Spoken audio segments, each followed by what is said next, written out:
ಕಾಸ್ಗಂಜ್ ಎಂಬ ಒಂದು ಚಿಕ್ಕ ಹಳ್ಳಿಯಲ್ಲಿ ಅಣ್ಣ ರಮೇಶ್ ಮತ್ತು ತಮ್ಮ ಸುರೇಶ್ ವಾಸಿಸುತ್ತಿದ್ದರು. ಇವರಿಗೆ ತಂದೆ ತಾಯಿ ಚಿಕ್ಕವರಿದ್ದಾಗಲೇ ತೀರಿಕೊಂಡು ಬಿಟ್ಟಿರುತ್ತಾರೆ. ರಮೇಶ್ ಸುರೇಶನನ್ನು ನೋಡಿಕೊಂಡು ಬೆಳೆಸಿಕೊಂಡು ಇಬ್ಬರು ಜೀವನವನ್ನು ನಡೆಸಿಕೊಂಡು ಹೋಗುತ್ತಿರುತ್ತಾರೆ. ಒಂದಿನ ರಮೇಶ್ ಹೊಲಕ್ಕೆ ಹೋಗಿರುತ್ತಾನೆ. ಆಗ ಮನೆಯಲ್ಲಿ ಯಾರೂ ಇರುವುದಿಲ್ಲ. ಆಗ ಸುರೇಶ್ಗೆ ತುಂಬಾ ಜ್ವರ ಬಂದು ಬಿಟ್ಟಿರುತ್ತೆ.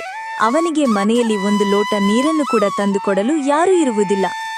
ಅವನು ಹೇಳದೆ ಸಂಜೆವರೆಗೂ ಊಟ ಮಾಡದೆ ಅಲ್ಲಿಯೇ ಮಲಗಿಕೊಂಡು ಬಿಟ್ಟಿರುತ್ತಾನೆ. ಸಂಜೆಯಾಗುತ್ತಿದ್ದಂತೆಯೇ ಅಣ್ಣ ಮನೆಗೆ ಬರುತ್ತಾನೆ. ಸುರೇಶ್ ತುಂಬಾ ಜ್ವರ ಬಂದು ಮಲಗಿದ್ದನ್ನು ನೋಡಿ ಅಣ್ಣ ಹೀಗೆ ಕೇಳುತ್ತಾನೆ. ಸುರೇಶ, ಯಾಕಪ್ಪ? ಯಾಕೆ ಆರಾಮಲ್ವೇ? ಹೌದು ಅಣ್ಣ, ತುಂಬಾ ಜ್ವರ ಬಂದಿದೆ. ಸುರೇಶ, ಬಾ ದವಾಖಾನೆಗೆ ಹೋಗಿ ಬರೋಣ. ಇರ್ಲಿ ಅಣ್ಣ, ನಾನೀಗ ಸ್ವಲ್ಪ ಹುಷಾರಾಗಿದ್ದೇನೆ. ಸುರೇಶ, ಮಧ್ಯಾಹ್ನ ಊಟ ಮಾಡಿದ್ಯಾ? ಇಲ್ಲವ ಹಾಗೆ ಮಲಗಿಕೊಂಡ್ಬಿಟ್ಟಿದ್ಯಾ? ಅಣ್ಣ, ಏನ್ ಮಾಡ್ಲಿ, ಮಧ್ಯಾಹ್ನ ತುಂಬಾ ಜ್ವರ ಬಂದುಬಿಟ್ಟಿತು. ನನಗೆ ನೀರು ಕುಡಿಯೋ ಹಾಗೆ ಆಗಿದೆ. ಆದರೆ ನೀರು ತಂದು ಕೊಡಲು ನೀನು ಕೂಡ ಇದ್ದಿರ್ಲಿಲ್ಲ. ನನಗೆ ಎಳಲು ಕೂಡ ಆಗುತ್ತಿರ್ಲಿಲ್ಲ. ಹಾಗೆ ಸುಮ್ಮನೆ ಮಲಗಿಕೊಂಡು ಬಿಟ್ಟೆ. ಹಾಗೆ ಯಾರಾದ್ರೂ ಮಾಡುತ್ತಾರೆ? ಆರಾಮಾಗಿಲ್ಲದಿದ್ದಾಗ ನಮ್ಮ ಆರೋಗ್ಯವನ್ನು ನಾವು ನೋಡಿಕೊಳ್ಬೇಕು. ನಾನಿಲ್ಲದಿದ್ರೆ ಏನಾಯ್ತು? ನಿನಗೆ ನೀರು ಕುಡಿಯುವ ಹಾಗಿದ್ರೆ ಹೋಗಿ ತೆಗೆದುಕೊಂಡು ಕುಡಿಬೇಕು. ಆರಾಮಾಗಿಲ್ಲದಿದ್ದಾಗ ಹಾಗೆಲ್ಲ ಸುಮ್ಮನೆ ಇರಬಾರ್ದು. ನೀನು ಈ ಥರ ಮಾಡಿದ್ರೆ ತುಂಬಾ ಆರೋಗ್ಯ ಹಾಳು ಮಾಡಿ ಕೊಡ್ತೀಯ. ಇಷ್ಟೇ ಹೇಳಿದ ನಂತರ ರಮೇಶ್ ಹೊರಗೆ ಬಂದು ಕುಳಿತುಕೊಂಡು ಬಿಡುತ್ತಾನೆ. ಅವನು ತುಂಬಾ ಬೇಸರದಿಂದ ಮನಸ್ಸಿನಲ್ಲಿ ಹೀಗೆ ಯೋಚನೆ ಮಾಡಿಕೊಳ್ಳುತ್ತಾನೆ. ಅಯ್ಯೋ ದೇವ್ರೇ, ಇದು ನಮಗೆ ಯಾವ ತರಹದ ಪರಿಸ್ಥಿತಿ ಬಂದಿತ್ತು? ನಮ್ಮ ಅಪ್ಪ ಅಮ್ಮ ಇದ್ದಿದ್ದರೆ ಇವತ್ತು ಅವನಿಗೆ ಆರಾಮಾಗಿಲ್ಲದಿದ್ದಾಗ ಒಂದು ಲೋಟ ನೀರಾದರೂ ಕೊಡುತ್ತಿದ್ದರು. ಇಲ್ಲಿ ನೋಡಿದ್ರೆ ನಮಗೆ ಹಿಂದೆ ಮುಂದೆ ಯಾರೂ ಕೂಡ ಇಲ್ಲ. ಈಗ ನಾನು ಏನು ಮಾಡಬೇಕೆಂದು ನನಗೆ ತಿಳಿಯುತ್ತಿಲ್ಲ. ರಮೇಶಿಗೆ ಮನಸ್ಸಿನಲ್ಲಿ ಮಾತನಾಡಿಕೊಳ್ಳುವಾಗ ಮನೆ ಮುಂದೆ ಒಬ್ಬ ವ್ಯಕ್ತಿ ಬರುತ್ತಾನೆ. ಆಗ ರಮೇಶ್ಗೆ ಅವನು ಹೀಗೆ ಕೇಳುತ್ತಾನೆ. ಯಾಕೆ ರಮೇಶ್, ತುಂಬಾ ಬೇಸರದಿಂದ ಬಾಗಿಲಲ್ಲಿ ಕುಳಿತುಕೊಂಡು ಬಿಟ್ಟಿಯಾ? ಏನದು? ಏನು ನನ್ನ ಹತ್ರ ಹೇಳಿಕೋ. ಅದು ಏನಿಲ್ಲ ಮೋಹನ್, ಏನೋ ಯೋಚನೆ ಮಾಡುತ್ತಾ ಕುಳಿತುಕೊಂಡು ಬಿಟ್ಟಿದ್ದೆ. ಬಾಬಾ ಕುಳಿತುಕೋ. ಏನು, ಆರಾಮಾಗಿದ್ಯಾ? ಮನೆಯಲ್ಲಿ ಎಲ್ಲರೂ ಆರಾಮಾಗಿದ್ದಾರಾ? ನಮ್ಮ ಮನೆಯಲ್ಲಿ ಎಲ್ಲರೂ ಆರಾಮಾಗಿದ್ದೇವೆ. ನಿಮ್ಮ ಮನೆಯಲ್ಲೂ ಆರಾಮಾಗಿದ್ದೀರಾ? ಏನು ಅಂತ ಹೇಳಲಿ ಮೋಹನ್, ನಿನ್ನೆ ಮನೆಯಲ್ಲಿ ಸುರೇಶ ಒಬ್ಬನೇ ಇದ್ದಾಗ ಅವನಿಗೆ ತುಂಬಾ ಜ್ವರ ಬಂದು ಬಿಟ್ಟಿತ್ತು. ಪಾಪ, ಅವನಿಗೆ ಏಳಲು ಕೂಡ ಆಗುತ್ತಿರಲಿಲ್ಲ. ಆಗ ಅವನಿಗೆ ಒಂದು ಲೋಟ ನೀರನ್ನು ತಂದುಕೊಡಲು ಕೂಡ ಯಾರೂ ಇದ್ದಿದ್ದಿಲ್ಲ. ನಾನು ಹೊಲಕ್ಕೆ ಹೋಗಿದ್ದೆ. ಅವನು ನಾನು ಬಂದಾಗ ಎಲ್ಲವನ್ನೂ ಹೇಳಿದ. ನನಗೆ ತುಂಬ ಬೇಸರವಾಯಿತು. ನಮ್ಮ ಮನೆಯಲ್ಲಿ ಯಾರಾದರೂ ಒಬ್ಬರು ಇದ್ದಿದ್ರೆ ಇವತ್ತು ಅವನಿಗೆ ಆ ಪರಿಸ್ಥಿತಿ ಬರುತ್ತಿರಲಿಲ್ಲ. ಇದನ್ನೆಲ್ಲ ಹೇಳುತ್ತಿರುವಾಗ ನನಗಂತೂ ತುಂಬ ಬೇಸರವಾಯಿತು. ಈಗ ನಾನು ಏನು ಮಾಡಬೇಕೆಂದು ನನಗೆ ತಿಳಿಯುತ್ತಿಲ್ಲ. ನೀನು ಬೇಸರ ಪಡಬೇಡ. ನೀನು ತಪ್ಪು ತಿಳಿಯುವುದಿಲ್ಲ ಅಂದ್ರೆ ನಾನೊಂದು ಉಪಾಯವನ್ನು ಹೇಳುತ್ತೇನೆ. ಏನೋ ಅದು? ಉಪಾಯ ಹೇಳು. ನನಗೆ ಒಳ್ಳೆಯದಾಗುತ್ತೆ ಅಂದ್ರೆ ನಾನು ಎಲ್ಲವನ್ನು ಮಾಡಲು ಸಿದ್ಧ. ರಮೇಶ್, ಅದು ನೀನು ಹೇಳಿದೆ. ನನಗೆ ನನ್ನ ತಮ್ಮನಿಗೆ ಆರಾಮವಿಲ್ಲದಿದ್ದಾಗ ಮನೆಯಲ್ಲಿ ಯಾರೂ ಕೂಡ ಇದ್ದಿರಲಿಲ್ಲ. ಅದನ್ನು ಕೇಳಿದ ನನಗೆ ತುಂಬ ಬೇಸರವಾಯಿತು. ನಾನಿದನ್ನು ಹೇಳುತ್ತಿದ್ದೇನೆ, ನೀನೊಂದು ಮದುವೆ ಆದರೆ ಎಲ್ಲವೂ ಸರಿ ಹೋಗುತ್ತೆ ಎಂದು ನನಗೆ ಅನಿಸುತ್ತದೆ. ಮೋಹನ್, ನೀನು ಹೇಳುವುದು ಸರಿಯಿದೆ. ಆದರೆ ನಾನು ಮದುವೆಯಾದ ನಂತರ ಮನೆಗೆ ಬಂದವಳು ಹೇಗೆ ಇರುತ್ತಾಳೆಯೋ? ಏನು ನಮ್ಮಿಬ್ಬರನ್ನು ಬೇರೆ ಮಾಡಿದರೆ ಅವಾಗ ಏನ್ ಮಾಡುವುದು ಎಂದು ನನಗೆ ತುಂಬಾ ಚಿಂತೆಯಾಗಿದೆ. ರಮೇಶ್, ಎಲ್ಲವನ್ನು ಚಿಂತೆ ಮಾಡುತ್ತಾ ಕುಳಿತುಕೊಂಡರೆ ಏನೂ ಆಗುವುದಿಲ್ಲ. ನಮ್ಮ ಜೀವನದಲ್ಲಿ ಏನಾಗಬೇಕು ಎಂದು ಇರುತ್ತದೆ, ಅದು ಹಾಗೇ ಆಗುತ್ತದೆ. ಈಗ ನೀನು ಚಿಂತೆ ಮಾಡಬೇಡ. ನಾನು ನಿನಗೆ ಹೇಳುವುದಿಷ್ಟೇ, ನೀನು ಮದುವೆ ಆದರೆ ಎಲ್ಲವೂ ಸರಿ ಹೋಗುತ್ತದೆ. ರಮೇಶ ಇಷ್ಟು ಮಾತನಾಡಿದ ನಂತರ ಮನೆಗೆ ಬಂದು ಸುರೇಶ್ ಹತ್ತಿರ ಎಲ್ಲಾ ನಡೆದ ವಿಷಯವನ್ನು ಹೇಳುತ್ತಾನೆ. ಅಣ್ಣ, ನೀನು ಹೇಳುವುದು ಸರಿಯಾಗಿಯೇ ಇದೆ. ಮೋಹನ್ ಹೇಳಿದಂತೆ ನೀನು ಮದುವೆಯನ್ನು ಮಾಡಿಕೋ. 2-3 ದಿನಗಳು ಕಳೆದ ನಂತರ ರಮೇಶ್ ಒಂದು ಮದುವೆಯನ್ನು ಮಾಡಿಕೊಳ್ಳುತ್ತಾನೆ. ಸುರೇಶ್ ಅವರ ಮನೆಯಲ್ಲಿ ಒಂದು ಆಕಳು ಇರುತ್ತದೆ. ಸುರೇಶ ಆಕಳು ಮೇಯಿಸಲು ಆಕಳನ್ನು ಕರೆದುಕೊಂಡು ಹೋಗುತ್ತಾನೆ. ಇಲ್ಲಿ ರಮೇಶ್ ಕೂಡ ಹೊಲದಲ್ಲಿ ಕೆಲಸ ಮಾಡಲು ಹೋಗುತ್ತಾನೆ. ಇಲ್ಲಿ ಮನೆಯಲ್ಲಿ ರಮೇಶನ ಹೆಂಡತಿ ಮಧ್ಯಾಹ್ನ ಊಟಕ್ಕೆ ಬರುತ್ತಾರೆ ಎಂದು ಊಟದ ಸಿದ್ಧತೆಯನ್ನು ಮಾಡುತ್ತಿರುತ್ತಾನೆ. ಮಧ್ಯಾಹ್ನ ಆಗುತ್ತಿದ್ದಂತೆಯೇ ಮೊದಲು ರಮೇಶ್ ಮನೆಗೆ ಬರುತ್ತಾನೆ. ಆಗ ಅವನ ಹೆಂಡತಿ ಹೀಗೆ ಹೇಳುತ್ತಾಳೆ. ಬನ್ನಿರಿ, ಊಟ ಮಾಡಿ ಬನ್ನಿ. ಬಿಸಿ ಬಿಸಿಯಾದ ಸಾರು, ಅನ್ನ, ರೊಟ್ಟಿ, ಪಲ್ಯ ಮಾಡಿದ್ದೇನೆ. ಬನ್ನಿ, ಊಟ ಮಾಡೋಣ. ಸುರೇಶ್ ಬರಲಿಲ್ಲವೇ? ಅವನು ಇಷ್ಟು ತಡವಾಯಿತು, ಇನ್ನಾದರೂ ಊಟಕ್ಕೆ ಬರಲಿಲ್ಲ. ಅವನು ಬರುವವರೆಗೂ ಕಾಯೋಣ. ನಂತರ ಎಲ್ಲರೂ ಕೂಡಿ ಊಟ ಮಾಡೋಣ. ಅಯ್ಯೋ, ಏನ್ರಿ ನೀವು? ಅವ್ರು ಬರ್ತಾರೆ, ಬನ್ನಿ ಊಟ ಮಾಡೋಣ. ಅವ್ರು ಬಂದಾಗ ನಾನು ಅವರಿಗೆ ಊಟವನ್ನು ಹಾಕ್ಕೊಡ್ತೇನೆ, ಅವಾಗ ತಿನ್ನುತ್ತಾರೆ. ಅವ್ರು ಬರೋವರೆಗೂ ನನಗೀಗ ತಡ್ಕೊಳ್ಳಲಾಗೋದಿಲ್ಲ, ತುಂಬ ಹೊಟ್ಟೆ ಹಸಿದಿದೆ. ಬನ್ನಿ ನಾನಿಬ್ರು ಸೇರಿ ಊಟ ಮಾಡೋಣ. ಆಗ ರಮೇಶ್ ಹೆಂಡತಿಯ ಮಾತಿನಂತೆ ಊಟಕ್ಕೆ ಕುಳಿತುಕೊಳ್ಳುತ್ತಾನೆ. ಅವನ ಹೆಂಡತಿ ಕೂಡ ಅವನ ಜೊತೆ ಊಟ ಮಾಡಲು ಕುಳಿತುಕೊಳ್ಳುತ್ತಾಳೆ. ಆಗ ಇಬ್ಬರು ಊಟ ಮಾಡುತ್ತಿರುತ್ತಾರೆ. ಊಟ ಮಾಡಿದ ನಂತರ ರಮೇಶ್ ಮತ್ತೆ ಹೊಲಕ್ಕೆ ಕೆಲಸ ಮಾಡಲು ಹೋಗುತ್ತಾನೆ. ರಮೇಶ್ ಹೋದ ನಂತರ ಸ್ವಲ್ಪ ತಡವಾಗಿ ಸುರೇಶ ಬರುತ್ತಾನೆ. ಮನೆಯೊಳಗೆ ಬಂದು ಸುರೇಶ ಅತ್ತಿಗೆ ಊಟಕ್ಕೆ ಕರೆಯುತ್ತಾರೆ ಎಂದು ಸುಮ್ಮನೆ ಕುಳಿತುಕೊಂಡಿರುತ್ತಾನೆ. ಆದರೆ ಇಲ್ಲಿ ರಮೇಶನ ಹೆಂಡತಿ ಊಟ ಮಾಡಿದ ನಂತರ ಸುಮ್ಮನೆ ಮಲಗಿಕೊಂಡು ಬಿಟ್ಟಿರುತ್ತಾಳೆ. ಸುರೇಶ ಬಂದಿದ್ದು ನೋಡಿ ರಮೇಶನ ಹೆಂಡತಿ ಏಳುತ್ತಾಳೆ ಮತ್ತು ಅವನಿಗೆ ಹೀಗೆ ಹೇಳುತ್ತಾಳೆ.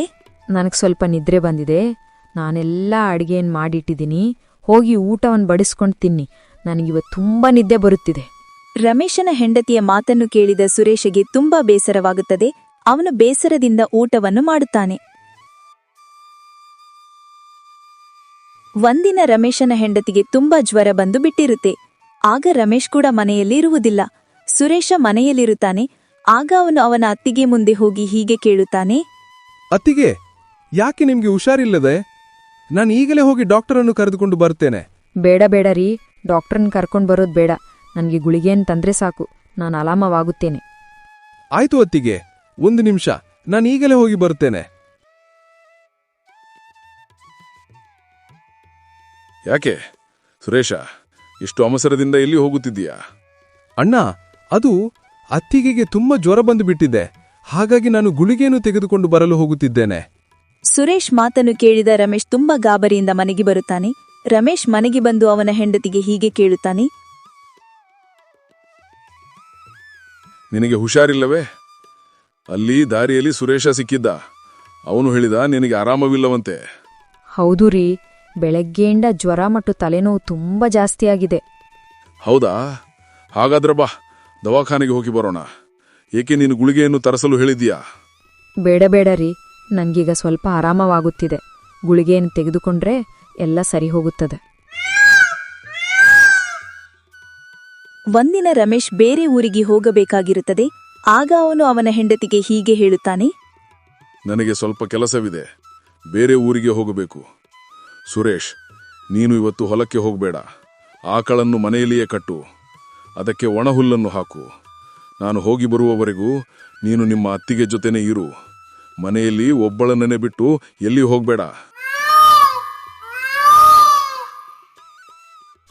ಅಡುಗೆಯನ್ನು ಮಾಡಿಟ್ಟಿದ್ದೀನಿ, ಹೋಗಿ ಅಡುಗೆಯನ್ನು ಬಡಿಸ್ಕೊಂಡು ತಿನ್ನಿ, ನನಗೆ ಸ್ವಲ್ಪ ಕೆಲಸವಿದೆ. ರಮೇಶನ ಹೆಂಡತಿ ಹೀಗೆ ಹೇಳುತ್ತಿರುವುದನ್ನು ನೋಡಿ ಸುರೇಶ ಏನು ಕೆಲಸ ಇರಬಹುದು ಎಂದು ಊಟ ಮಾಡಲು ಹೋಗುತ್ತಾನೆ. 2-3 ದಿನ ಆದ ನಂತರ ರಮೇಶ್ ಮತ್ತೆ ಊರಿನಿಂದ ಮನೆಗೆ ಬರುತ್ತಾನೆ. ರಮೇಶ್ ಬನ್ನಿಗೆ ಬಂದ ನಂತರ ಅವನ ಹೆಂಡತಿ ಸಿಟ್ಟಿನಿಂದ ಹೀಗೆ ಹೇಳುತ್ತಾಳೆ. ರೀ ಕೇಳಿರಿ, ಈಗಲೇ ನಿಮ್ಮ ತಮ್ಮ ಮನೆಯಲ್ಲಿಲ್ಲ, ಎಲ್ಲವನ್ನೂ ಈಗಲೇ ಹೇಳಬೇಕು. ನಾನು ಮದುವೆಯಾಗಿ ಬಂದಾಗಿನಿಂದಲೂ ನೋಡುತ್ತಿದ್ದೇನೆ, ನಿಮ್ಮ ತಮ್ಮನಿಗೆ ನಾನೇ ಊಟವನ್ನು ಹಾಕ್ಕೊಡ್ಬೇಕು, ನಾನೇ ಅವನ ಬಟ್ಟೆಯನ್ನು ಒಗಿಬೇಕು, ಎಲ್ಲವನ್ನೂ ನಾನೇ ಮಾಡಬೇಕು. ರೀ, ನಾನು ಈಗಲೇ ಹೇಳ್ತಿದ್ದೇನೆ, ನಾನು ಮದುವೆಯಾಗಿರೋದು ನಿಮ್ಮನ್ನ ಅಷ್ಟೇ ಚೆನ್ನಾಗಿ ನೋಡ್ಕೊಳ್ತೀನಿ. ಅದನ್ನು ಬಿಟ್ಟು ಬೇರೆಯವರನ್ನ ನಾನು ಚೆನ್ನಾಗಿ ನೋಡ್ಕೊಳ್ಳೋದಿಲ್ಲ. ಯಾಕೆ? ನೀನು ಯಾಕೆ ಹೀಗೆ ಹೇಳುತ್ತಿದ್ದೀಯಾ? ಏನಾಯ್ತು? ಇಲ್ಲ ರೀ, ನಿಮ್ಮ ತಮ್ಮನಿಗೊಂದು ಮದುವೆಯನ್ನು ಮಾಡಿ, ಆಗ ಅವನಿಗೂ ಕೂಡ ಹೆಂಡತಿ ಬರ್ತವೆ. ಅವನು ಅವನ ಹೆಂಡತಿ ಕೈಯಲ್ಲಿ ಯಾವುದಾದ್ರೂ ಕೆಲಸವನ್ನು ಮಾಡಿಸ್ಕೊಳ್ಳಿ. ಈಗ ನನಗೆ ಅವನು ಹೇಳಿದುವ ಕೆಲಸವನ್ನು ಮಾಡೋಲಾಗೋದಿಲ್ಲ. ನಾನಿಷ್ಟೇ ಹೇಳುತ್ತೇನೆ, ಒಂದು ನಿಮ್ಮ ತಮ್ಮ ಇರಬೇಕು, ಇಲ್ಲದಿದ್ರೆ ನಾನಿರಬೇಕು ಈ ಮನೆಯಲ್ಲಿ. ಹೆಂಡತಿಯ ಮಾತನ್ನು ಕೇಳಿದ ರಮೇಶ್ ತುಂಬಾ ಬೇಸರದಿಂದ ಹೀಗೆ ಹೇಳುತ್ತಾನೆ. ಸ್ವಲ್ಪ ನನ್ನ ಮಾತನ್ನು ಕೇಳು. ನಾನು ನಿನ್ನನ್ನು ಮದುವೆಯಾಗಿರುವುದೇ ನನ್ನ ತಮ್ಮ ಚೆನ್ನಾಗಿರಲಿ ಎಂದು. ಒಂದು ದಿನ ಅವನಿಗೆ ಆರಾಮವಿಲ್ಲದಿದ್ದಾಗ ಅವನಿಗೆ 1 ಲೋಟ ನೀರು ಕೊಡಲು ಕೂಡ ಸಹ ಯಾರೂ ಇದ್ದಿದ್ದಿಲ್ಲ. ನಾನು ಅಂದುಕೊಂಡೆ, ನಾನು ಮದುವೆಯಾದಲೇ ಒಬ್ಬ ಹೆಂಡತಿ ಯಾವುದೇ ತೊಂದರೆ ಬರದಂತೆ ಅವಳು ನೋಡಿಕೊಂಡು ಹೋಗುತ್ತಾಳೆ ಎಂದು. ನಾನು ನಿನ್ನನ್ನು ಮದುವೆಯಾಗಿದ್ದೇನೆ. ದಯವಿಟ್ಟು ನೀನು ಈ ಥರ ಹೇಳಬೇಡ. ನನ್ನ ತಮ್ಮನನ್ನು ಯಾವುದೇ ಕಾರಣಕ್ಕೂ ನಾನು ಮನೆಯನ್ನು ಬಿಟ್ಟು ಹೊರಗೆ ಹಾಕುವುದಿಲ್ಲ. ಹಾಗಾದ್ರೆ ನೀವೇ ಈ ಮನೆಯಲ್ಲಿರಿ, ನಾನು ಮನೆಯನ್ನು ಬಿಟ್ಟು ಹೋಗ್ತೇನೆ. ನಿಲ್ಲು, ನಾನು ಹೇಳುವುದು ಕೇಳು. ನನ್ನ ತಮ್ಮ ತುಂಬ ಒಳ್ಳೆಯವನು. ನೀನು ನಿನಗೆ ಆರಾಮವಿಲ್ಲದಿದ್ದಾಗ ಅವಾಗಲೇ ನೀನು ತಿಳಿದುಕೊಂಡು ಬಿಟ್ಟಿತ್ತು. ನಿನಗೆ ಆರಾಮವಿಲ್ಲದನ್ನು ನೋಡಿ ಅವನು ಹಿಂದೆ ಮುಂದೆ ಯೋಚಿಸದೆ ನೀನು ಹೇಳಿದ ಹಾಗೆ ಗುಳಿಗೆಯನ್ನು ತಿಳಿದುಕೊಂಡು ಬರಲು ಅವನು ಹೋದ. ಅವನು ನನಗೆ ಮಧ್ಯದ ದಾರಿಯಲ್ಲಿ ಸಿಕ್ಕಿದ್ದ. ಅವನು ಎಷ್ಟು ಗಾಬರಿಯಿಂದ ಇದ್ದನೆಂದರೆ ಅವನಿಗೆ ಏನೋ ಆಗಿದೆ ಎನ್ನುವ ಹಾಗೆ ತುಂಬ ಗಾಬರಿಯಲ್ಲಿದ್ದನು. ಅಷ್ಟು ಒಳ್ಳೆಯವನನ್ನು ನೀನು ಮನೆಯಿಂದ ಹೊರಗೆ ಹಾಕುತ್ತೀಯೆಂದರೆ ಅದು ನಿನಗೆ ಬಟ್ಟಿದ್ದು. ರಮೇಶನ ಮಾತನ್ನು ಕೇಳಿದ ರಮೇಶನ ಹೆಂಡತಿಗೆ ಸುರೇಶನ ಮೇಲೆ ಸ್ವಲ್ಪ ಕರುಣೆ ಬರುತ್ತದೆ. ಆಗ ಅವಳು ಹೀಗೆ ಹೇಳುತ್ತಾಳೆ. ಹೌದು ರೀ, ನೀವ್ ಹೇಳೋದ್ ನೋಡಿದ್ರೆ ಸರಿಯಾಗೇ ಇದೆ. ನಾನ್ ತುಂಬಾ ಕೆಟ್ಟದಾಗಿ ನಡ್ಕೊಂಡ್ಬಿಟ್ಟೆ. ನಿಮ್ ತಮ್ಮ ನನಗೆ ಒಂದು ಮಾತನ್ನು ಕೂಡ ಏನೂ ಅನ್ನೋದಿಲ್ಲ.